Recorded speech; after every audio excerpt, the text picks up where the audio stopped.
Well, good morning, everyone. I'm Dr. Laurie Davis, and you're listening to the Dr. Laurie Davis Show right here on E360 TV, streaming live. Also, streaming live on our YouTube channel, Laurie Davis Show Host. You just do a search, and there's all of our broadcasts archived, and also streaming live right now on Self Worth the Missing Link Superstars Facebook page. And it's not often I have the same guest 2 days in a row, but when you have a really brilliant woman who is capable of so much, we could interview her every day. And so, welcome back, Dr. Susie Mierzwik. Thank you, Laurie. I am very happy to be on your show again today. Great. Well, today, Thursdays, is book review, movie review, inspiration, and we have a variety of experiences with authoring. So I think I'd like to start off, Susie. I thought, a lot of people don't know what it means to be in a compilation book. So why don't we have you explain what is a compilation book anyway? Well, that's a good question, and I think it's an excellent place to start. A compilation book is basically an anthology, which means it's a collection of stories from various authors. And so we've seen that in many other genres where there's a topic and then say 10 or 12 authors all will present on one particular topic, each with their own particular niche. So in this case, a compilation book is created by one person who heads the project, and she asks other participants to write a chapter which would interpret their own particular angle or style or opinion or expertise on a topic. So then the Great. good thing for the reader is that they get a whole bouquet instead of one flower. That's right. That's right. Well, the most successful compilation book, I believe, in the history of mankind is Chicken Soup for the Soul. That's And, a good um, example. when Mark Victor Hansen and Jack Canfield tried to get their first one published, they went to 144 publishers before they got somebody to say yes. How's that for persistence? And Amazing. the publishers kept saying, no, nobody's going to want to read those soft, soapy stories about, chicken soup for any kind of soul. But we know now they've sold over 1 billion of those books, and they were a real inspiration for many of us during that time. So you and I have both been involved in compilation books. So let's share some of the books that you've been involved in, and I'll share a couple of mine that I've been involved in. Over to you. Okay, so thank you. The first book that I was involved in was called 2020, A Year Like No Other. And this was written by a colleague, and she contacted me during the COVID pandemic. And she said, would you write a chapter on how 2020 has impacted your faith? Okay, and then the next compilation that I was a part of is called The Impact of One Voice.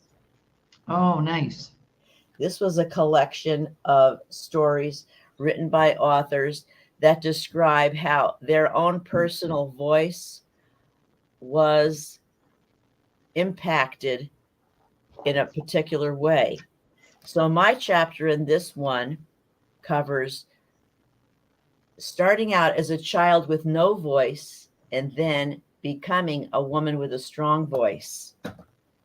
I've been in several other compilations, such as Love Your Haters, which is a story about forgiveness. And in that book, each author details how they dealt with betrayal, sorrow, anxiety, tragedy in their own particular life and how they overcome it. Another compilation book I've been involved with is 100 Successful Women Around the World. And in that book, all the authors detail how their own particular passion led them to open up their business in a wide range of areas. And another one that I was in this spring is called maintain a solid mental health, where about a dozen authors all wrote our own take on qualities that help us all to experience good mental health. And again, the thing about these compilations is some of the stories might speak to one person, the other stories will speak to a wide variety of others. So that's why the reader, the prospective reader, has no risk in getting a compilation book because you're sure that you're going to find many nuggets from the wide variety of authors. Absolutely.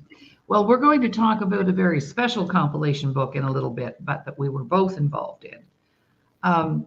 For me, I had lots of opportunities, and but my first one came in 2005, and I wrote an article leading us past our financial limits, and it was Walking with the Wise Entrepreneur, which was a series out of California, by the way. And I was honored to be in that book because there were some very high-profile people in there. Donald Trump wrote an article, Chuck Norris, Susie Orman, who we all know from the financial industry.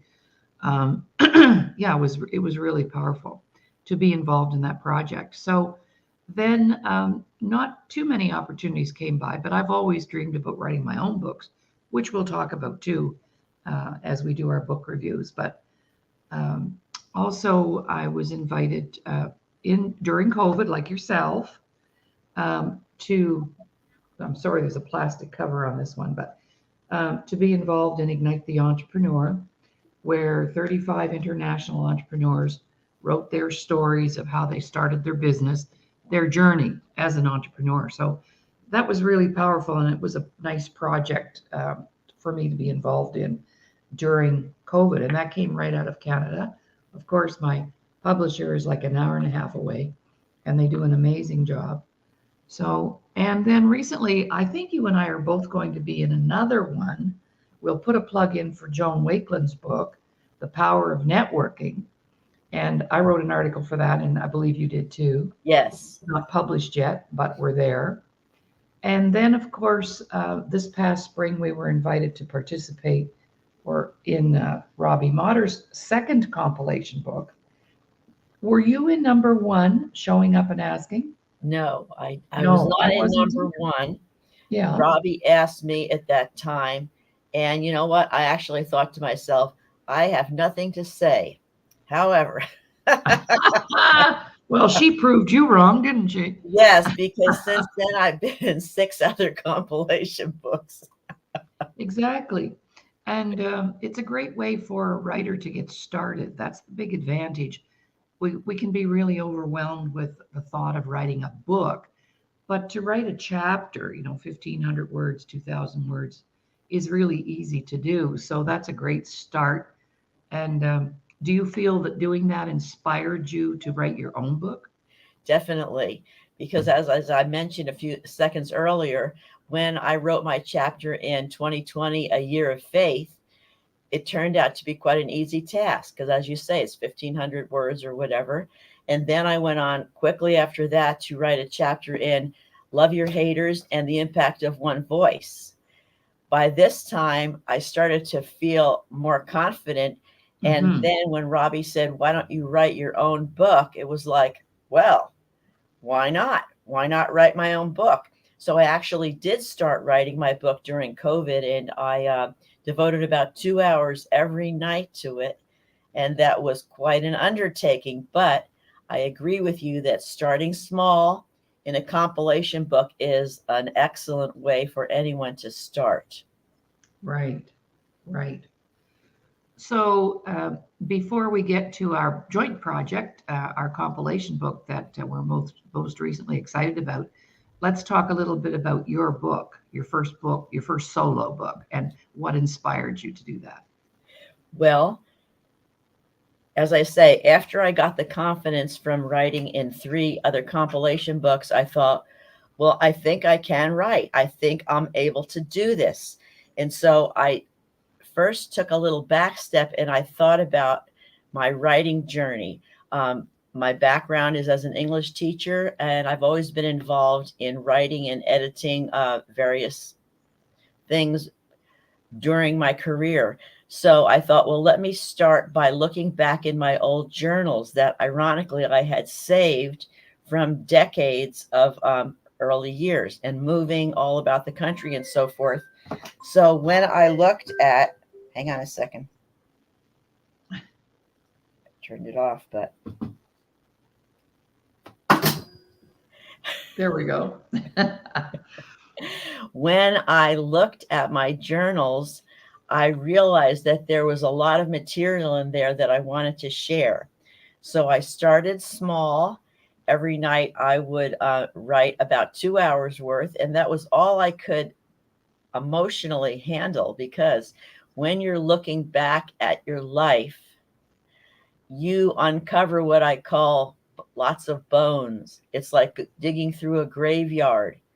You see a lot of pain that you have survived, and you can only digest this in small bits. So that is how I began my writing. I thought, I'm just going to write about this one particular chapter, and that was it. Then the next night I would sit down and I would say, I'm just going to write about this particular chapter, and that was it. So it was just like eating an elephant, one bite at a time. Awesome. I surprised myself because during, here in the North, we had this huge, in May, tragic forest fire scare, and we were actually evacuated. And I didn't have access to anything really. We were parked in an RV in a friend's yard and very little access to internet and so on. But I had grabbed my laptop and I started writing there. And I have a solo book that'll be coming out pretty quickly, and I called it 100 Shades of Dysfunction. And it took me, like, along with my co-host who was with me at the time, we were living in their RV. It's amazing where inspiration can come from. Yes. And we were bored, and we were, didn't have television. And I said, why don't we come up with a book? And she said, well, what do we want to write about? And I said, well, I've seen an awful lot of dysfunction in my lifetime. And particularly the fire instigated dysfunction among a lot of people. So within 40 minutes, she and I came up with 100 ways that people express their dysfunction. I mean, can you hardly wait to get your hands on it? I can't wait to read that one. And it's going to be done very an easy read, using a template that actually, in honor of Survivor, the TV show, the very first winner was Rick Hatch, and he won the first $1 million. And he wrote a book, 101 Survival Tips. And I have that book, and it's easy to do. So I'm working on that right now. But inspiration, once you're inspired and you know in your heart the story and you've had personal experience, because that's what you did with your book, Sow in Tears, Reap in Joy, right? Yes, that very was your much so. personal journey, and that would be so easy to write about. But yet, let's talk about how hard that was for you. It was very difficult. As I say, I could only do it for about 2 hours a night, and it was kind of an exhausting situation, because I was looking back in my journals that went back to like the 3rd grade, and I was reading these things with the purpose of trying to determine if my memories matched reality. In other words, that rose-colored glasses can change things quite a bit. And so a person might look back and think one thing, but then find out from another source that it was quite different. However, what I discovered was verification for my feelings. I saw all the years of sadness and being squelched down emotionally, not being able to express myself, and the desire to escape my environment, which led me further on down the line, but without the tools that I needed to really navigate emotionally. And that had severe consequences later on in my life, because as we know, nothing happens in a vacuum. And the way you're set up to process life as a child often influences how you experience life as an adult. So this was part of my journey, but it didn't end badly, because that's why it says reap in joy. It was an experiential project where, going through all the sadness and looking down from a higher perspective, I was able to see the bigger picture of the meaning of my life and my family's life. Wow. Boy, that sure brings clarity, right? Yes. So you can enjoy yourself. And just in case the viewers think we collaborated our outfits today, we did not, but we're kind of, connected in many ways, levels. So Right. we went, okay. I said, I'm wearing pink today. And there's Susie shows up in pink. I love it. All right. Well, let's talk about our joint venture with Robbie Motter, our esteemed leader and founder of the Global Society for Female Entrepreneurs, which has been a huge blessing to me to be part of that organization. And so much has come out of that for me. I just can't express that enough, my gratitude. I would never have met you, Susie, and all of the other beautiful women that I've met, plus being able to provide services when people wanted them or needed them. And, just it's just been an incredible journey. And I am planning a trip in the fall, so I'm looking forward to meeting you all in person and spending time. So, Robbie published a compilation book, and it was called Showing Up and Asking, because that's our big mantra. Yes. Show up and ask for what you need. This was so foreign to me. I was very good at showing up. I wasn't good at all asking for what I needed. How about you? Yes, that's true. But when I started writing my chapter in this book, I realized how many times in life I did show up and Yes, turned out to be asking for something, and the vast amount of riches that came from that. absolutely. So we decided today we were going to share some of our chapters. So I don't know how you, want to do that, but I kind of collated mine so it was, memory number one, memory number two, that way, and we can do it randomly. So why don't you share one of your experiences where you showed up and asked, Okay. Um, and we'll just read them. okay, this is fine. So I was newly graduated from college and looking for my first teaching job. It was September, well, a week before September, and school was about to start, but I hadn't heard back from the school district. So this is where the chapter begins. I decided to take matters into my own hands, so I drove to the school where I was most interested in working and parked my car. I came armed with 4 trusty props: a spelling book, a dictionary, a pencil, and a pair of glasses so I would look like a teacher. I strode boldly into the front office, and I announced that I was here to see the principal about the teaching job. The secretary quickly told me he wasn't available. No problem, I said, and I sat down and prepared to wait. 2 long hours later, the door to his office opened, and I jumped up and sprang into action. Hi, I announced, thrusting out my hand. My name is Susie, and I'm here for the teaching job. I know school starts next week, and if it's okay with you, I'd like to walk through the halls, explore the campus, and locate my classroom. Before waiting to see his reaction, I turned and quickly exited the office. Actually, I had never done anything so bold before, and I couldn't believe my audacious behavior. But I walked around the campus and then drove home. I was sure I would never darken the halls of that school again. However, to my surprise, the next day I got a phone call from the principal, and I was hired for my first teaching job. I learned then that we can speak something into being by showing up and taking action. Oh, I have a similar one. Mhm.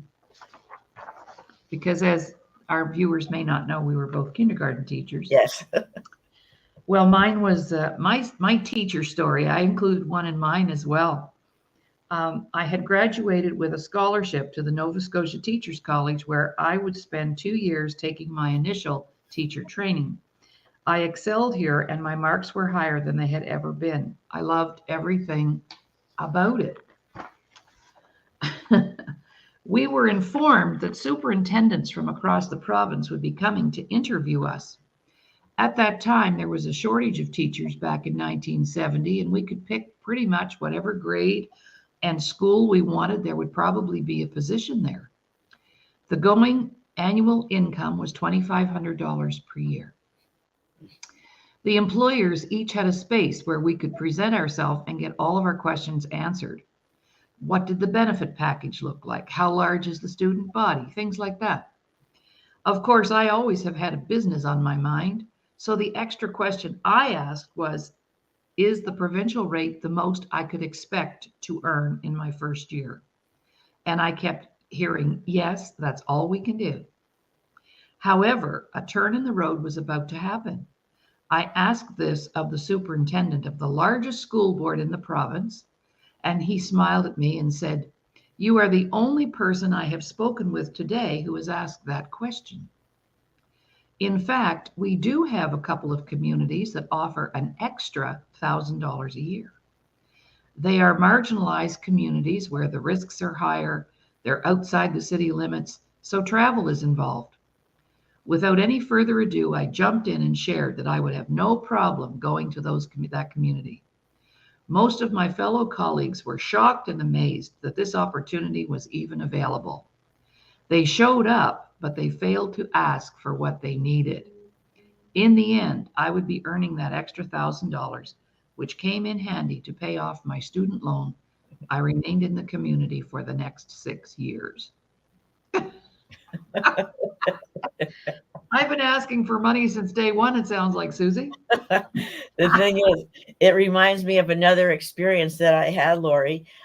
Before I got my full-time teaching job, I worked for 3 years as a substitute teacher. Oh, And wow. so I think my very first substitute teaching job was to cover a teacher who was on maternity leave, and it was 6 months. So I quickly said yes. Then I found out that the class was held completely in Spanish. Oh my gosh. However, not to be daunted by anything, I still said yes, and I thought I could just make my way. So I did have an instructional aide, but every day I would prepare my vocabulary of what I would have to say with the lesson. So I prepared it in advance. And even though I spoke what I call pidgin Spanish, I was still able to communicate to the parents and put forth the lesson to the children with the assistance of my instructional aide. And there we go. That was the beginning, jumping in with 4 feet. Yeah, no kidding. And when we're younger, I find we're not as our filters aren't as thick. You know, we don't kind of play out the video and see what the outcome might be. We just go for it. And then as we get older, and we get bitten a few times, and we get disappointed or let down, we become more cautious. What do you think about that? Do you think that's true? I think that can definitely happen. Although I do have a part of my book where I said showing up may also have negative outcomes as well. But this is not necessarily a bad thing. That is correct. Because we have lessons to learn. Right. And that was a great lesson that I learned in that particular instance. All right. You want to share another story? These are great. Okay. So I said, showing up can be valuable in life with events that may have negative outcomes as well. After 3 years of teaching high school, I took a detour and completed my MBA and got a job as a manager in training in the finance department of a large corporation. A year later, I lost the job, and I was completely unaware that this was about to happen. After I packed up my desk, I asked to speak to the vice president of finance, the head of our division. She received me cordially, and I asked her about why I was losing my job. My supervisor told me that they were merely eliminating my position. That's what I was told. But the vice president said something more important. She told me that if your boss doesn't like you, then it's best if you leave. I was able to understand that frank answer, and it felt honest to me, and I was able to take it in stride. I didn't need to speak to the vice president about the loss of my job, but I wanted to come to terms about what had happened and not just settle for a stock answer. Wow. Cool. That's a good one. Well, I have one, and it relates to the purchase of my very first home. I was 21. The year was 1972.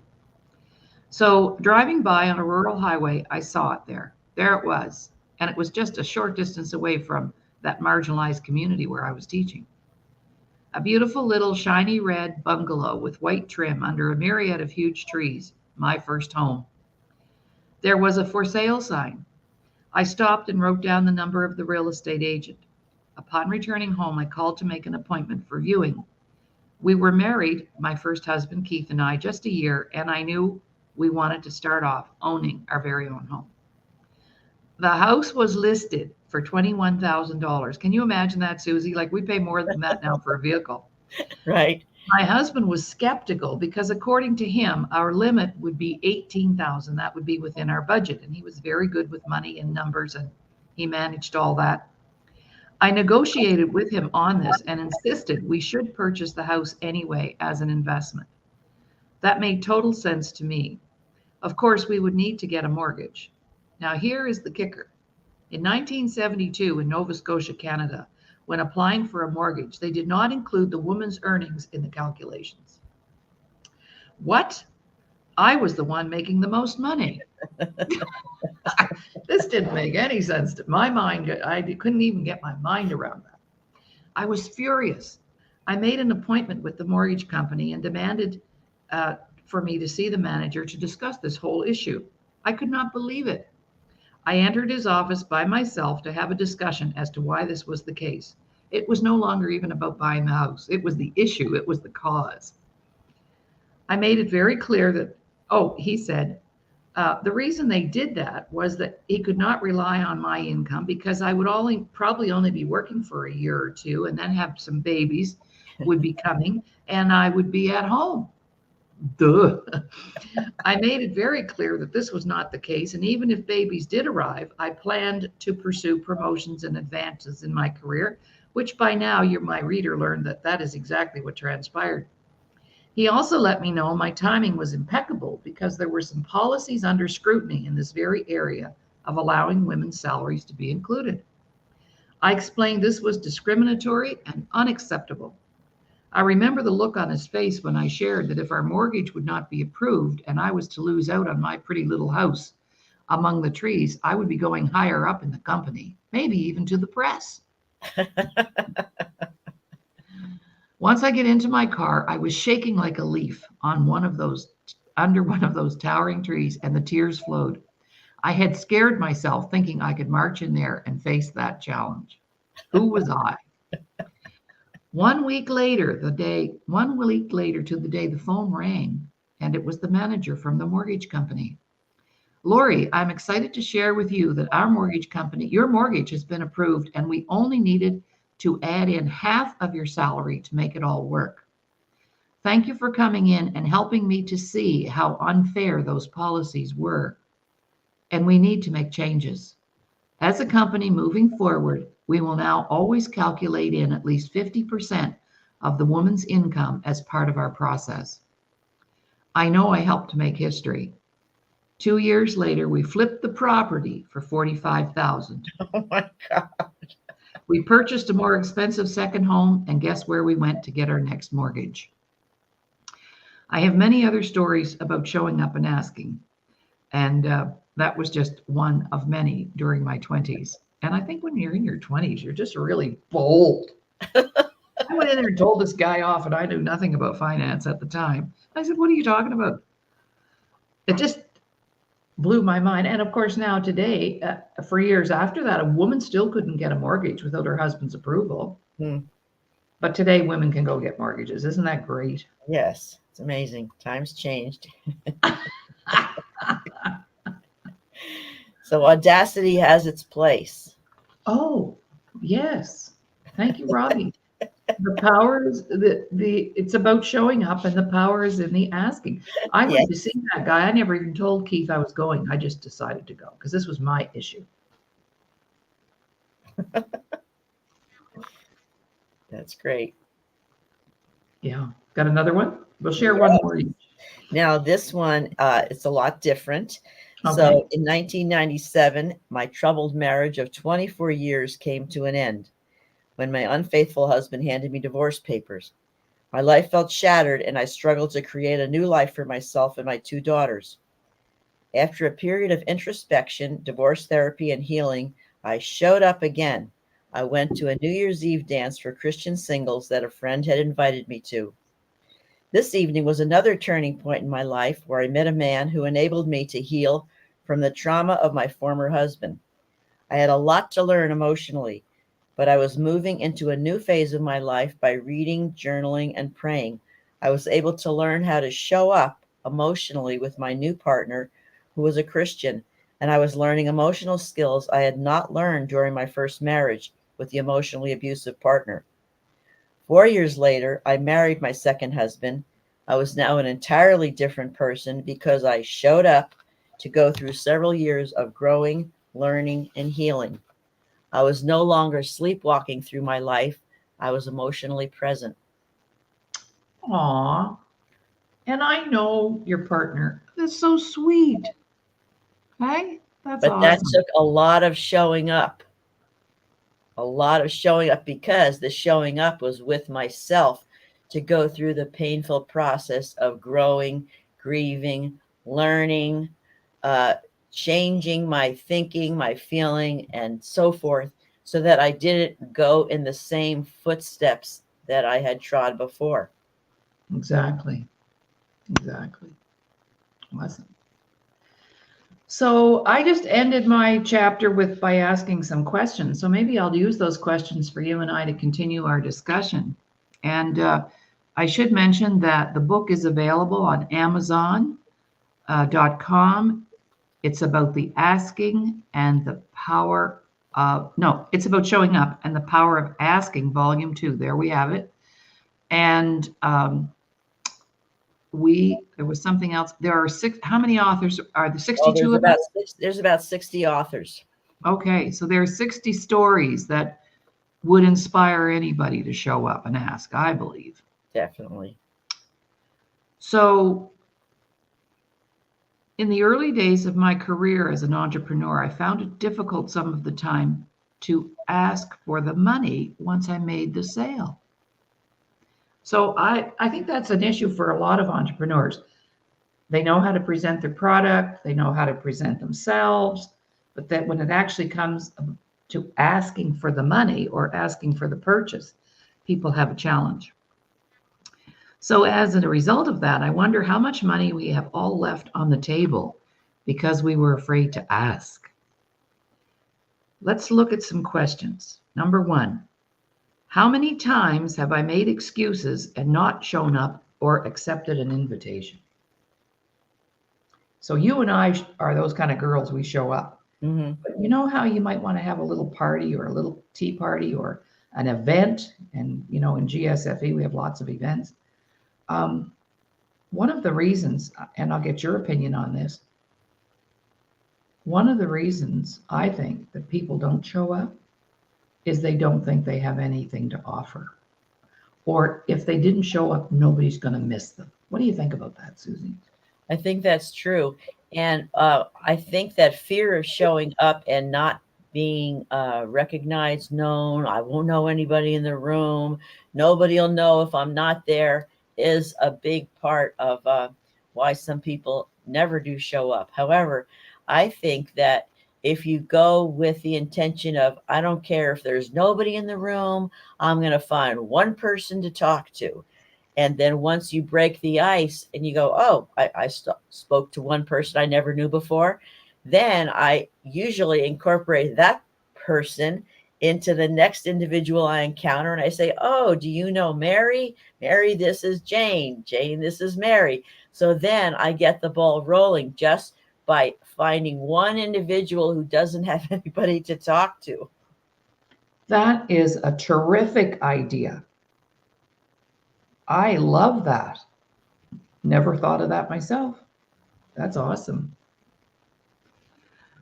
Question 2 I asked our readers, why have I been afraid to ask for help? Why do you think people are afraid of that? Well, I think it comes down to the self-worth issue. They don't feel worthy of getting help. Yes. And one of my reasons for not asking for help, I was very insecure, and I didn't want people to think I couldn't solve my own problems. And I would be perceived as not that bright or not creative, you know. Or what about rejection? Maybe they'll say no. And that does happen sometimes. Mm-hmm. Mm-hmm. Mm-hmm. Definitely. But you know what? I have come to learn that if people reject you, in a sense, it's really their loss. And I'll give you an example. When I was part of a chamber several years ago, there was a lady who was affiliated with a college. You know, she had an administrative position. And I remember I asked her on several occasions if she'd like to have coffee, you know, if I could take her out for a cup of tea to get to know her and let her know about my business and so forth. And she blatantly said no, you know, with not even an excuse like, I'm booked up for the next 365 days. Okay. However, that didn't really faze me because I realized that it was her loss.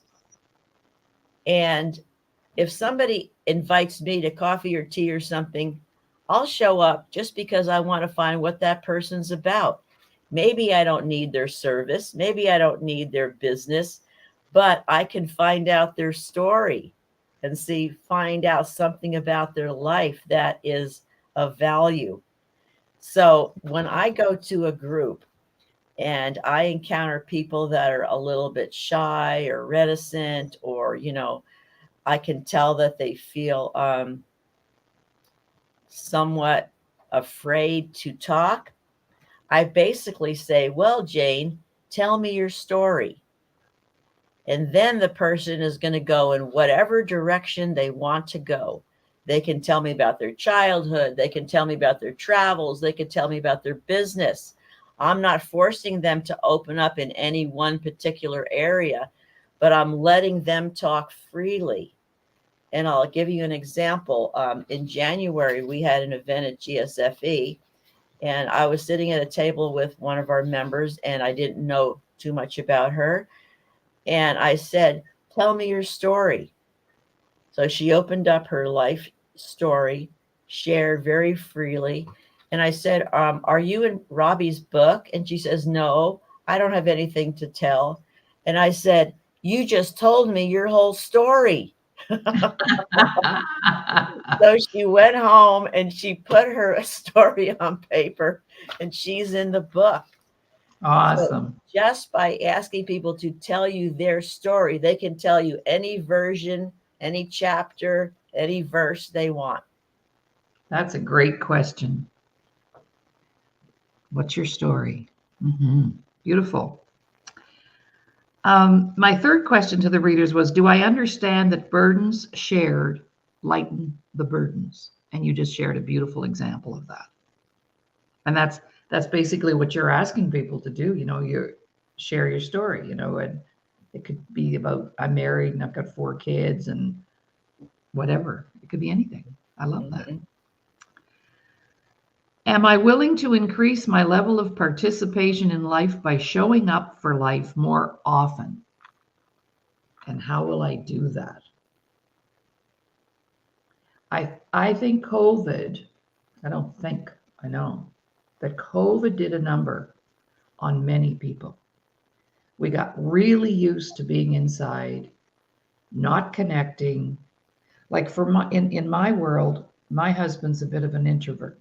I'm an extrovert, for lack of a better label. He loved COVID. We didn't have to have any company. He didn't have to go anywhere.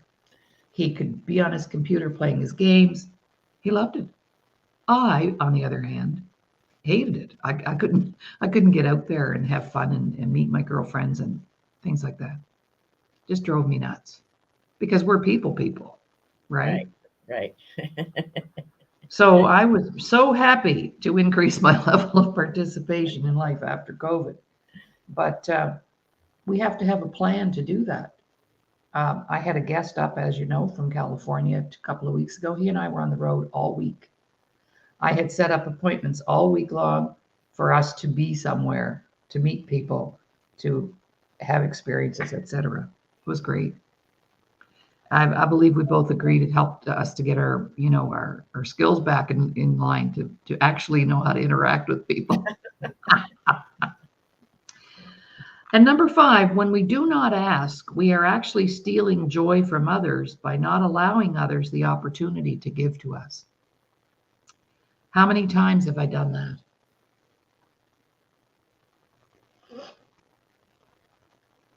By not asking, people didn't understand how they could support me. And that was my issue. Because the support is there, we just need to ask. What do you know about that, Susie? Or it's like if somebody brings you a really fancy schmancy birthday gift and you go, oh, you shouldn't have done that. Well, you didn't need to spend all that money on me. That's a form of stealing joy from other people, right? Well, you know what? I have a little bit different spin on that. Okay. When I was recently at a GSFE meeting and just experiencing the vast breadth of life that all of our members have experienced, and nobody's story is the same. Everybody's walked a different path. But sometimes we don't realize the value of our journey, of our lessons, of our learning. So when I was speaking, I said, you know what? We have all risen. We are all overcomers. Some people overcame cancer. Some people overcame, heart disease. Many people were widowed. Many women in the room had lost a child, whether early in life or later in life. We've all experienced trauma with family members. We've all lost a job or been sabotaged in many big and small ways.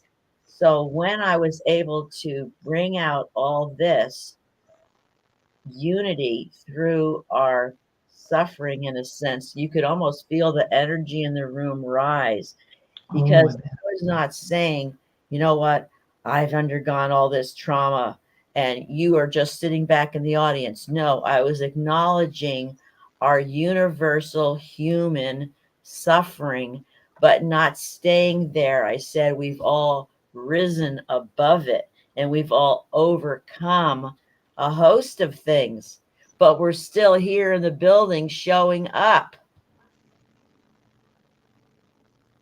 Excellent. You're absolutely correct. And I tell my clients there's 8.5 billion people on the planet right now, and nobody is going to get out of here without some kind of loss, setback, disappointment, trauma, tragedy. Right. It's part of life. Right. But when we acknowledge the losses in others, it validates their journey. And instead of making them feel less or wounded, you can feel that they're all victors. That's right. And being grateful for the journey. Right. The good, the bad, the ugly. And we lend each other a helping hand because we've all overcome something. So in a sense, we're all traveling over this perilous bridge and the vast abyss is underneath us. And we're holding out one hand after another to help our sisters and brothers get across. Absolutely. So in our world where independence is highly overrated and validated, we have become fearful to actually admit we need help. We perceive that to be a sign of weakness or not able to handle our own problems. Hogwash, I say. I cannot even begin to imagine where I would be today without my ability to show up and ask. Thank you to each and every person I have met who has supported me, validated me, and most of all, challenged me. For without any of that, I would be lost. Actually, when my solo books get published, I'm going to dedicate them to every single person that ever caused me grief. Here's to all the people who challenged me, who thought I couldn't do it, who didn't think I was worthy. You all, you know what? The book is dedicated to you.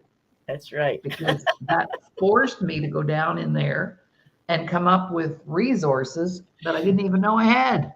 That's right. That's right. That's success will be the best revenge. Absolutely. All right. Well, I'd like to dedicate the latter part of the show to GSFE, if that's all right with you. Certainly. Because this is something that we are both committed to, and I'd love to share a little bit about the organization on the show, especially when we talk about the compilation book, because there's a big, huge connection there. And I put out to GSFE that I want, and if you could help me with this, anybody who's got a chapter in that book, I'd love to have them on the show. Okay. And yeah, that's a good thing to put forth to Robbie Motter, because you have an endless stream of potential guests. Yes, well, I already did that. Okay. We've already talked about it, and she said, great idea. So I just need to, I'm going to put it up, I think, on our Facebook page again, just to remind people. The GSFE Facebook page. Yes. Yeah, because my show time changed and all of that. Right. I do have a lady coming next Thursday as well.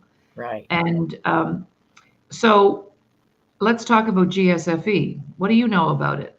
If you were asked, what is GSFE, what would you say? Okay, so the initials GSFE, Global Society for Female Entrepreneurs. That's just like any other alphabetical soup of meetings and groups that we could all belong to. However, in this particular case, what it is a group of women where we all rise by lifting each other up. And it's about completing, not competing. In the old sense of a network where people might be backbiting or undermining each other, gossiping and all that kind of negativity, to my knowledge, that does not represent the group.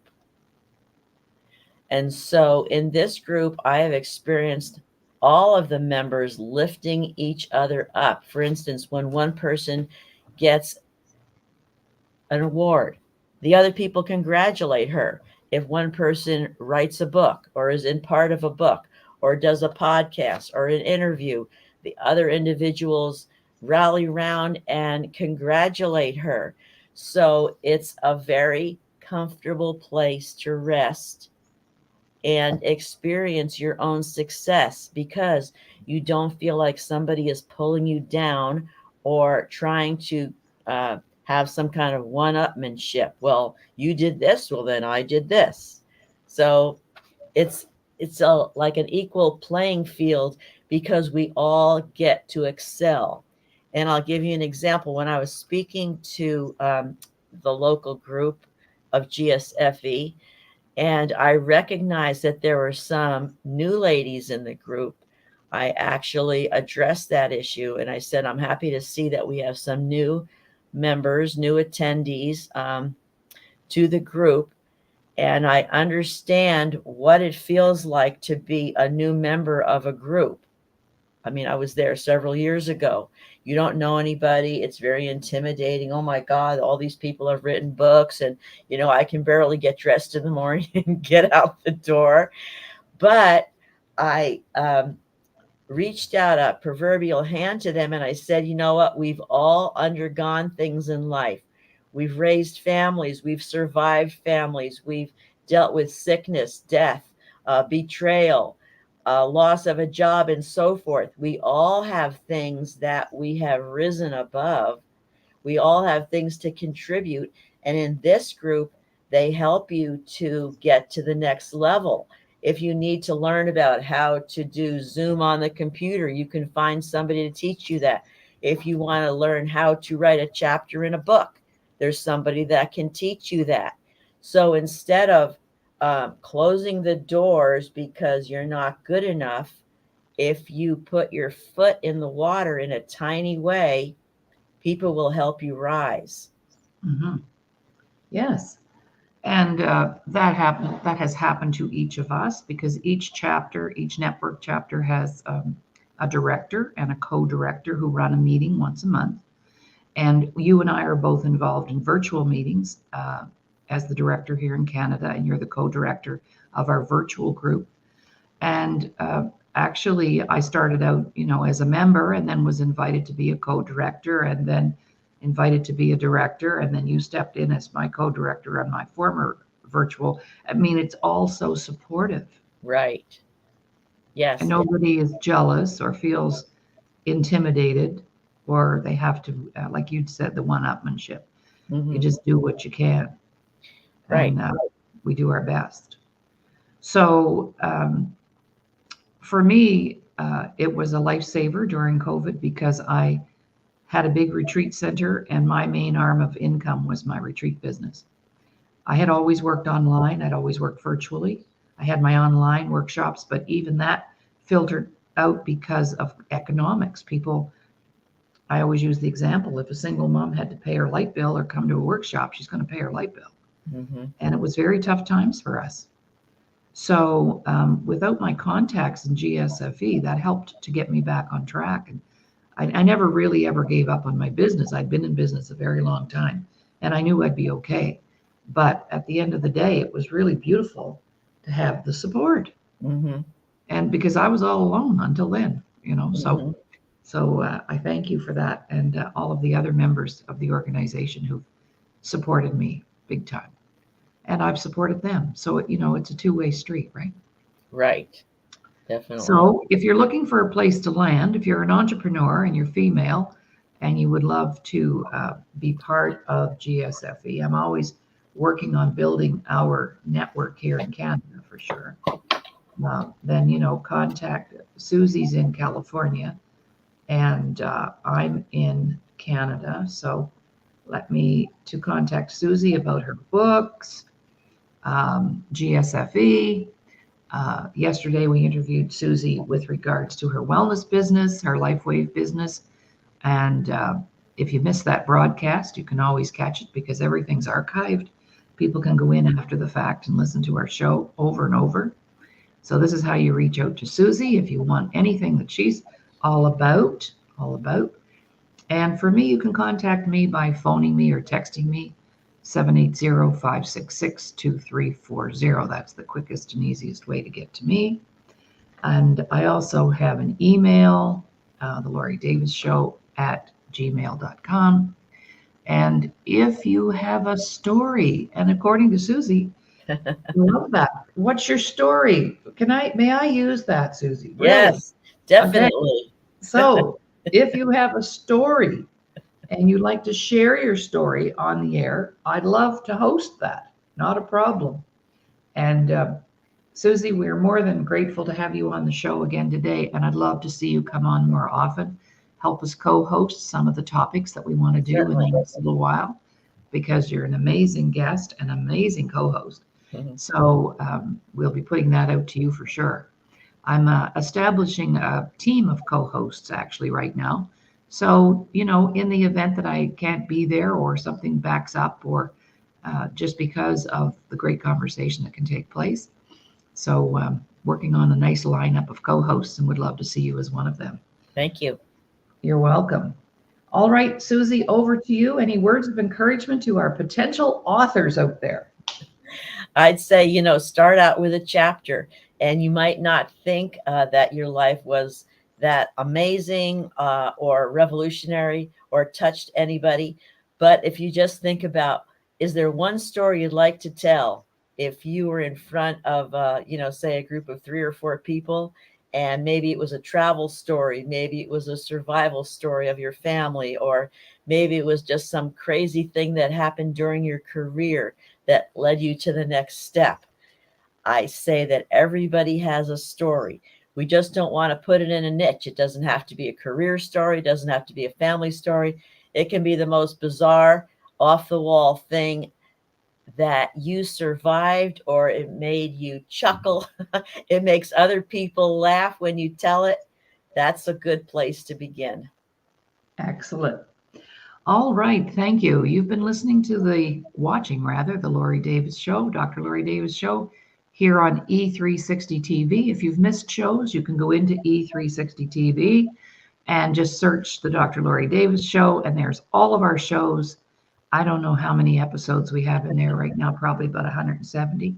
And also streaming live on our Facebook page. So the one thing we ask is that you go into the Facebook page, Self-Worth of Missing Link Superstars, or YouTube channel, and share the show.